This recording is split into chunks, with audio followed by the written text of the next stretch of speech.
이 시간 우리 목사님 나오실 때 귀한 말씀, 하나님의 자화상이라는 말씀을 가지고 말씀을 전하실 때 여러분들 은혜 받는 시간 되시고요. 손을 높이 들어서 할렐루야 힘차게 응원하겠습니다. 할렐루야!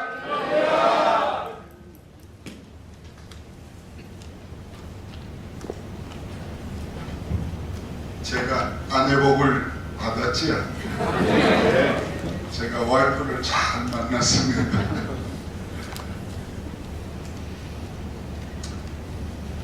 인생을 살다 보면 가끔 자기를 볼 때가 있습니다. 내가 누구냐? 내가 어떤 존재냐? 초라하게 보일 때도 있고 실망스러운 자신을 볼 때도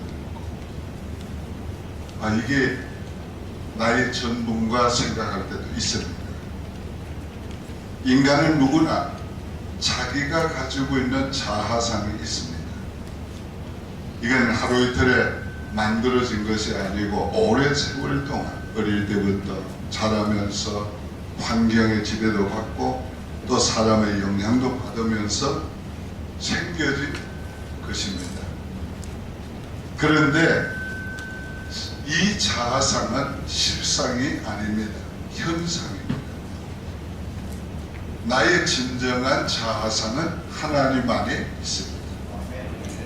하나님이 내게 주시는 자아상이, 하나님이 가지신 자아상이 그게 진짜 내 자아상이에요. 오늘 저녁에 우리가 내가 생각하고 있는 나 자신보다가 하나님이 생각하고 있는 나를 발견하는 시간이 되기 바랍니다. 오늘 이 본문에 보면은 예레미야는 자기 나름대로의 자아상이 있었습니다. 나는 어린아이라, 나는 말 못하는 종이라, 내가 무엇을 할 수 있나 하는 너무도 초라한 자기의 자아상을 가지고 있었습니다. 그러나 하나님이 그를 찾아오셔서 하나님이 하시는 말씀은 너는 어린아이가 아니다. 너는 말 못하는 종이 아니다. 너는 열방의 선지자다. 이렇게 말씀했습니다. 그는 이스라엘 나라를 떠나본 적이 없습니다. 그는 열방을 위해서 특별한 일을 한 적이 없어요. 그는 엄청난 사역자가 아니었습니다. 그런데 하나님은 그를 에게 말씀하기를 너는 열방의 선지자다 이렇게 말씀했어요. 오늘 저녁 하나님이 여러분들을 향해서 말씀하고 있습니다. 너는 캄보디아에 있어도 너는 열방의 선지자다. 너는 세계를 향해서 외치는 세계적인 복음 전도자가 아니래도 너는 내가 세운 열방의 선지자다. 오늘 하나님의 이 음성이 여러분에게 주시는 음성인 줄 믿고 받아들이시기를 바랍니다. 하나님께서 이 에레미야에게 이 말씀을 하셨을 때에 그 에레미야는 자기가 알지 못했던 자기를 발견하게 되었습니다. 그때부터 에레미야는 새로운 인생을 살게 된 것입니다. 자기의 가진 자아상이 자기 인생이 됩니다.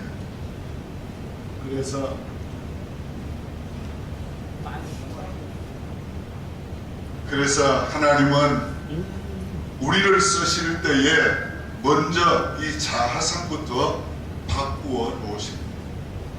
하나님은 에레미야를 쓰시기 위해서 에레미야의 자아상부터 바꾸어 주신 것입니다. 오늘 이 시간에 여러분들이 보다 더 위대한 인생을 살고 보다 위대한 사역자가 되고 보다 위대한 하나님의 종으로 살기를 하나님이 원하십니다. 그러므로 하나님께서 이 밤에 여러분의 자아상을 하나님이 바꾸어 주시기를 원합니다. 자기가 가지고 있는 이 자아상이 자기 인생이 되고 자기의 삶이 되는 것입니다. 오늘 여러분이 어떤 자아상을 가지고 있는가, 이게 너무도 중요한 것입니다. 오늘 저녁 여러분은 하나님의 말씀을 들으시고 새로운 자아상을 가지시기를 바랍니다. 한번 따라합시다. 나는 열방의 선지자다. 나는 열방의 선지자다. 내가 비록 초라할지라도, 내가 비록 연약할지라도, 내가 비록 하는 것이 부족할지라도, 내가 하는 것이 실패를 거듭해 왔을지라도 나는 하나님이 세우신 열방의 선지자다. 하나님이 나를 세우셨으면 틀림없이 나를 통해서 세우신 목적을 하나님이 이루실 것이고, 그 목적을 이루시기 위해서 하나님이 비상한 방법을 동원하실 것이고, 하나님의 지혜와 하나님의 능력과 하나님의 권세로서 나를 일으켜 주실 것이고 사용해 주셔서 하나님의 거룩한 뜻을 이루실 것이라는 오늘 이런 확실한 새로운 자아상에 대한 믿음을 가질 수 있기를 바랍니다. 오늘 우리가 기도원을 볼 때도 기도원은 자기는 작은 자라고 그랬어요. 나는 가장 작은 지파에서 가장 작은 가문에, 그리고 그 가문에서도 가장 작은 자라고 했습니다. 그러나 하나님의 사자는 그를 찾아와서 큰 용사 기도원이여 이렇게 말했습니다. 오늘 내가 가지고 있는 자아상하고 하나님이 가지신 자아상하고 엄청나게 차이가 있는 나는 너무도 작은 자라고 그랬는데 하나님은 너는 큰 용사라고 그랬어요. 하나님의 말씀을 듣고 일어섰습니다. 하나님의 말씀을 듣고 행동했습니다. 하나님의 말씀을 듣고 그 말씀대로 순종했습니다. 그랬더니 그는 큰 용사로 일하게 되었고 지금까지 이루지 못했던 놀라운 일을 이룰 수가 있게 되었습니다.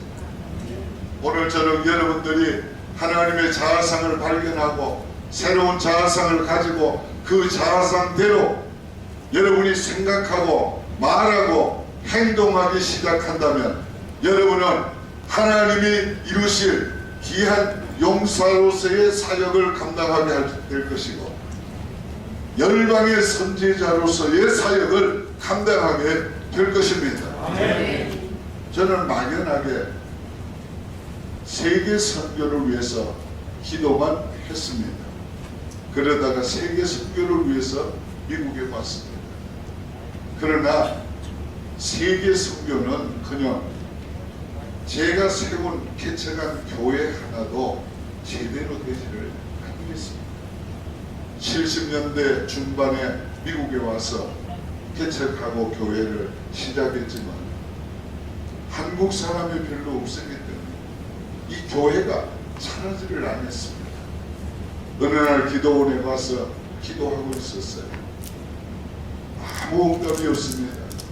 하나님이 저를 여기에 머물기를 원하셔서 제가 여기 있는데 왜 하나님 교회를 성장시켜 주지 않습니까?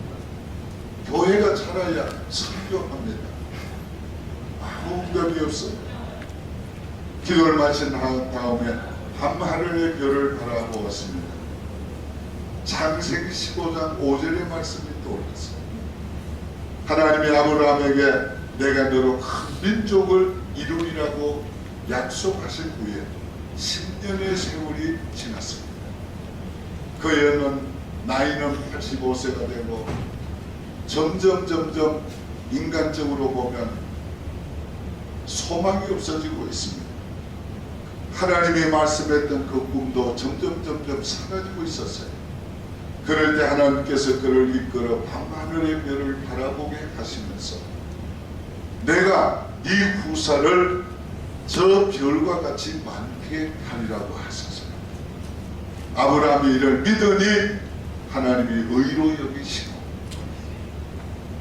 그 말씀이 제게 떠오르면서 저도 밤하늘의 별을 바라보면서 하나님 너무 크시다, 하나님 너무 전능하시다. 저 큰 우주에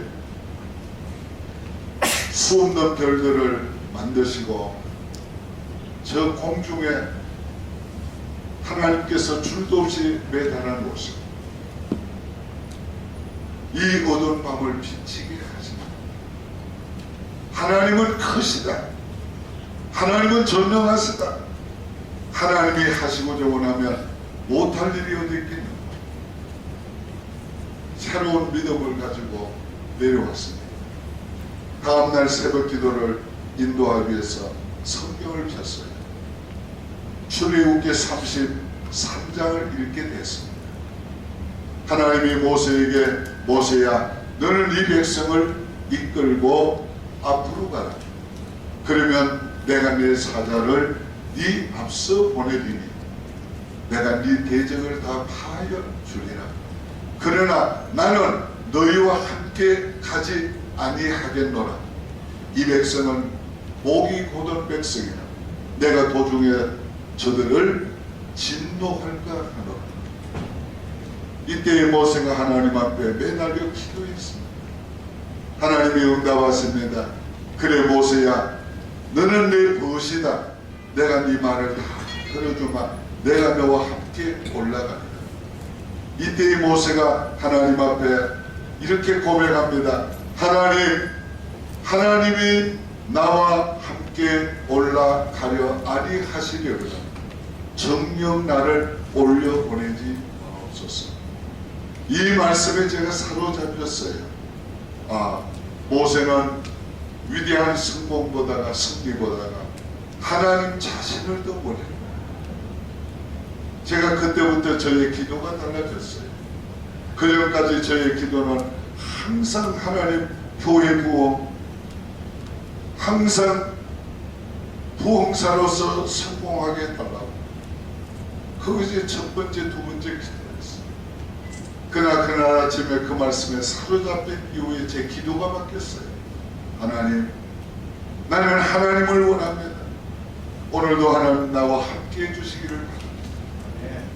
하나님 나와 함께 일해 주시기를 바랍니다. 하루 일과를 마치고 집에 돌아오면 기도합니다. 하나님, 오늘도 하나님과 함께 일했던 하루가 행복했습니다. 즐거웠습니다. 그러면서 제 마음에 교회 부흥에 대한 것은 없어져 버렸어요. 그 무거운 짐에다 내려놨어요. 마음에 평화가 왔습니다. 기쁨이 왔습니다. 그때부터 제가 항상 부르던 노래가 내 맘속에 항상 기쁨 있어요. 내 맘속에 항상 기쁨 있어요. 내 맘속에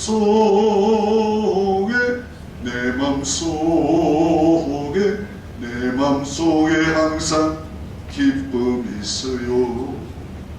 내 맘속에 항상 주님 계세요. 내 맘속에 항상 주님 계세요. 내